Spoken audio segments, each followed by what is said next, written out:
বেলা শেষ, দিনও শেষ, ওই সূর্য ডুবে গেছে। এ বাংলাদেশে এটা আর হবে না, এটা আমরা হতে দেব না ইনশাআল্লাহ। আমরা তরুণ যুবকদেরকে জিজ্ঞেস করতে চাই, যাদের বয়স 35 কিংবা তার নিচে, তিনটা নির্বাচনে ভোট দিতে পারো নাই, অর্থাৎ সারা জীবনে একটা ভোট দিতে পারো নাই, আগামীতে তোমাদের ভোট নিয়ে কেউ ছিনিমিনি খেলো, কেউ চুরি করো, কেউ তোমাদের ভোট হাইজ্যাক করো, তোমরা কি তা ভোট পাস করবে? আমরা তোমাদেরকে কথা দিচ্ছি, তোমাদের ভোটের পার আদায় করার জন্য আমরাও যুবক হয়ে সেদিন তোমাদের সাথে একইভাবে বসেছি।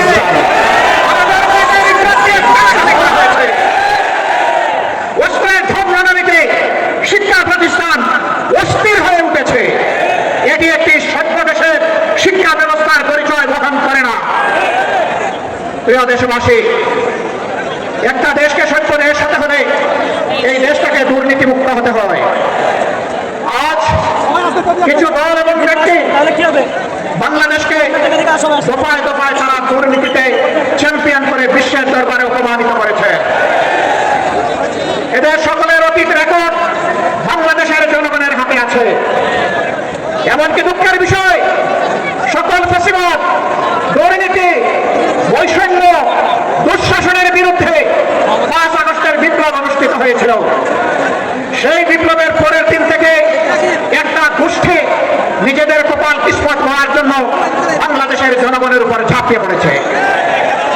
আজ চাঁদাবাজদের দৌরাইতে সমাজ জীবন অতিষ্ঠ কষ্ট, প্রায় অবস্থা। বিনিয়োগকারী, শিল্পপতি, ব্যবসায়ী, ক্ষুদ্র ব্যবসায়ী কেউ শান্তিতে নাই। আগের চেয়ে চাঁদার রেট বেড়ে গেছে বলে সকলেই তারা বিষাক্ত নিঃশ্বাস ফেলে। তারা বলেন, আগেও ভালো ছিলাম না, এখন আরো খারাপ।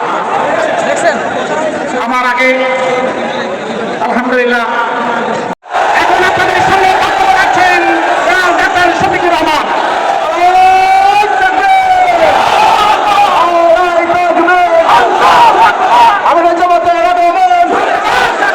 খুলনাবাসীর পক্ষ থেকে, 8 দলের পক্ষ থেকে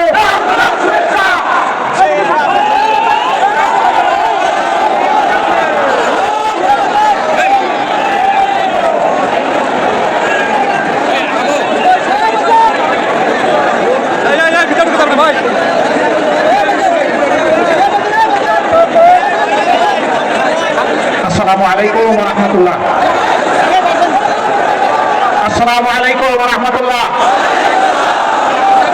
আলহামদুলিল্লাহি রাব্বিল আলামিন ওয়াস সালাতু ওয়াস সালামু আলা রাসূলিল কারীম ওয়া আলা আলিহি ওয়া সাহবিহি ওয়া আহলি বাইতি আজমাইন। চলমান আন্দোলনের শরীক 8 দলের উদ্যোগে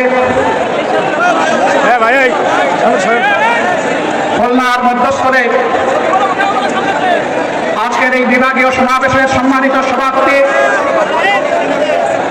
ইসলামী আন্দোলন বাংলাদেশের সম্মানিত আমির, বিশিষ্ট আলেম দ্বীন, সর্বনায় সম্মানিত পীর হযরত মাওলানা সৈয়দ রেজাউল করিম, মঞ্চে বসা 8 দলের শীর্ষ নেতৃবৃন্দ, বিশেষ অতিথিবৃন্দ, বিভাগীয় নেতৃবৃন্দ, স্থানীয় নেতৃবৃন্দ, খুলনার আপামর জনগণ, ভাই ও বোনেরা, আল্লাহ তাবারক ওয়া তাআলা শুকরিয়া আদায় করছি। আল্লাহর দ্বীনের প্রয়োজনে, বাংলাদেশের মানুষের মুক্তির প্রয়োজনে আল্লাহ তাআলা 8টি ইসলামী এবং দেশপ্রেমিক দলকে একত্রিত হয়ে যুগের চ্যালেঞ্জ গ্রহণ করার তৌফিক দান করেছেন, আলহামদুলিল্লাহ। ইতিমধ্যে বিশেষ অতিথি সহ সম্মানিত অতিথিবৃন্দের, নেতৃবৃন্দের মুখ থেকে আপনারা গুরুত্বপূর্ণ বক্তব্য শুনেছেন। এক এক করে স্বাধীনতার 54 বছর অতিবাহিত হয়েছে। এই 54 বছরে স্বাধীন বাংলাদেশের জনগণের লালিত স্বপ্ন অনেকটাই বাস্তবায়িত হয়নি। দৃশ্যমান কিছু উন্নয়ন সাধন হয়েছে, আমরা তা অস্বীকার করব না। ভৌত কাঠামোগত উন্নয়নই একটি জাতির আসল উন্নয়ন নয়। একটি জাতির আসল উন্নয়ন হচ্ছে এই দেশ এবং জাতির মধ্যে ন্যায় বিচার বা সামাজিক সুবিচার আছে কি নেই। বাংলাদেশে গ্রাম আদালত থেকে শুরু করে সর্বোচ্চ আদালত পর্যন্ত আজকে যার প্রভাব প্রতিপত্তি নেই, অ্যাকাউন্ট ভর্তি যাওয়ার কোনো টাকা নেই, বাংলাদেশে তার জন্য কোনো বিচার নেই। একটা দেশ সভ্য দেশ কিনা তার পরিচয় হচ্ছে সেই দেশের শিক্ষা ব্যবস্থাটা কেমন। আমরা দেখতে পাই আমাদের দেশের শিক্ষা ব্যবস্থা মূলত দুই ধারায় বিভক্ত। দিনই শিক্ষাকে কেন্দ্র করে সেই শিক্ষার চর্চার জন্য মাদ্রাসা, ছোট মাঝারি বৃহৎ আকারের হাজার হাজার মাদ্রাসা বাংলাদেশে বিদ্যমান। তার পাশাপাশি আমরা লক্ষ্য করি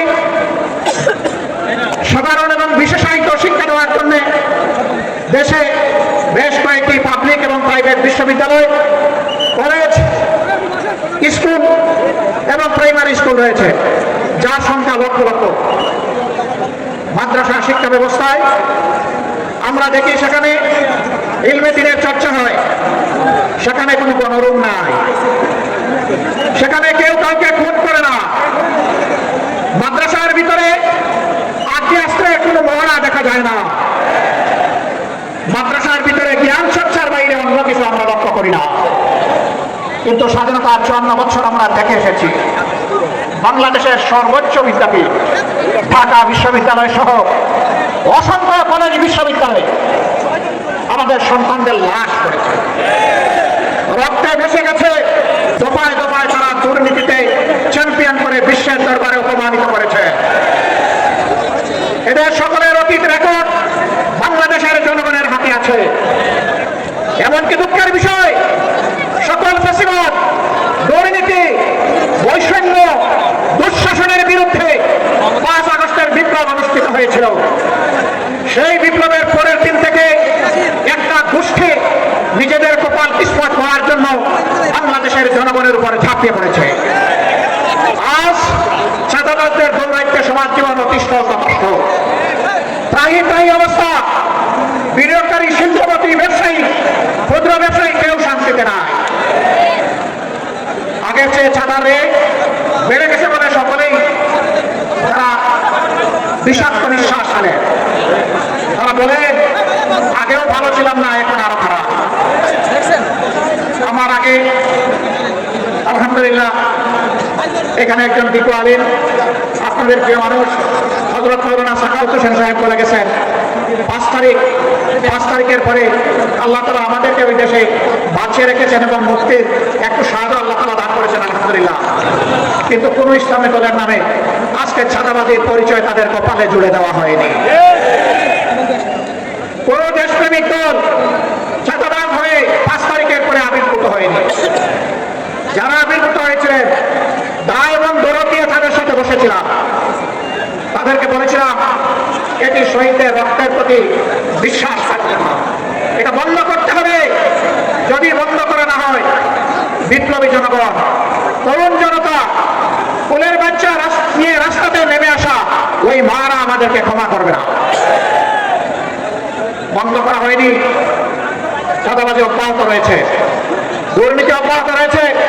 ক্ষমতায় না গিয়ে অনেকে ক্ষমতার দাপট দেখাচ্ছে, প্রশাসনিক কু করার চেষ্টা করছে। আগামী নির্বাচনে চলে ধরে কৌশলে কেউ কেউ আমরা শুনতে পাই বিভিন্ন জায়গায় বসে ষড়যন্ত্রের জাল বুঝছেন, জনগণ ভোট দেওক না দেওক ক্ষমতায় আমাদেরকে যেতে হবে। বন্ধুগণ, বেলা শেষ, দিনও শেষ, ওই সূর্য ডুবে গেছে।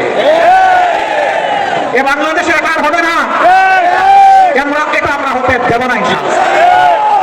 আমরা তরুণ যুবকদেরকে জিজ্ঞেস করতে চাই, যাদের বয়স 35 কিংবা তার নিচে 3টা নির্বাচনে ভোট দিতে পারো নাই, অর্থাৎ সারা জীবনে একটা ভোট দিতে পারো নাই, আগামীতে তোমাদের ভোট নিয়ে কেউ ছিনিমিনি খেলো, কেউ চুরি করো, কেউ তোমাদের ভোট হাইজ্যাক করো, তোমরা কি তা বরদাস্ত করবে? আমরা তোমাদেরকে কথা দিচ্ছি, তোমাদের ভোটের পাহাড় আদায় করার জন্য আমরাও যুবক হয়ে সেদিন তোমাদের সাথে একইভাবে লড়বো ইনশাআল্লাহ।